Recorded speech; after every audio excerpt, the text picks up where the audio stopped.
WikiLand 85 here, and I'm going to be talking about New Year's, when time turns. Before midnight, before fireworks, and before countdowns shouted into glowing screens, humanity watched the sky. They didn't celebrate the year because it changed. They celebrated it because it returned.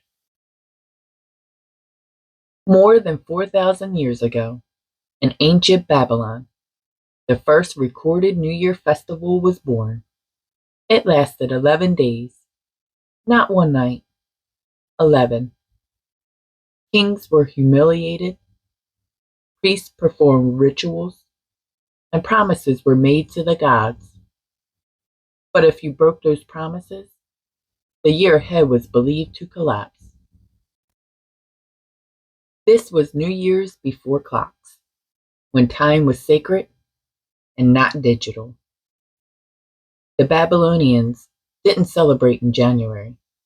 They celebrated in spring, when crops returned to the soil and life began again. The pattern repeats across the world. In ancient Egypt, the new year arrived when the Nile flooded, bringing fertile soil and survival. In China, New Year followed the moon, not the sun, which is why the date still changes every year. A little fun fact: the Chinese New Year is the longest celebration on Earth, lasting up to 15 days. In early Rome, New Year's had no fixed date at all, sometimes March, sometimes chaos, until one man tried to control time itself, Julius Caesar. In 46 BCE, he reformed the calendar, introducing January 1st as the start of the new year, and naming the month after Janus, a Roman god with two faces, one looking back and one looking forward. This is why New Year's has always been about reflection. And here's the fun part: Romans celebrated by giving branches of laurel and figs dipped in honey to ensure a sweet year ahead. Resolutions weren't modern either. The Babylonians were the first to make them, vowing to repay debt and return borrowed tools.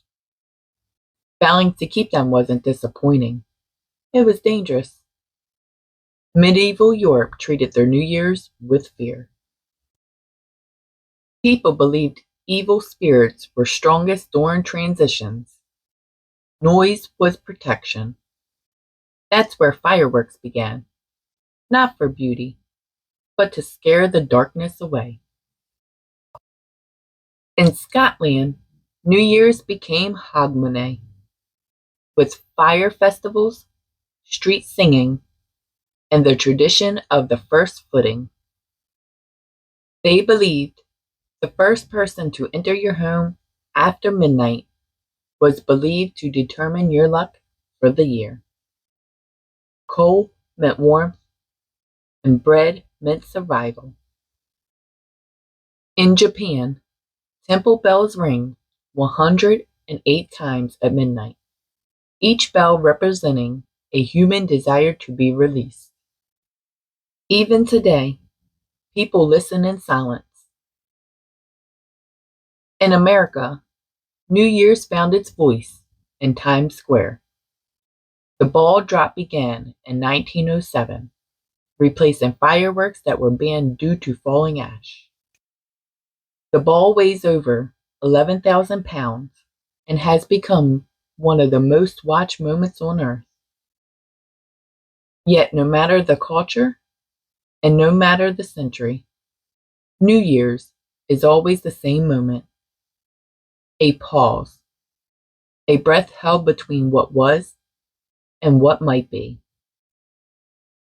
We count down, not because time listens, but because we need to believe that something can end cleanly, that mistakes can be left behind, and that tomorrow is negotiable.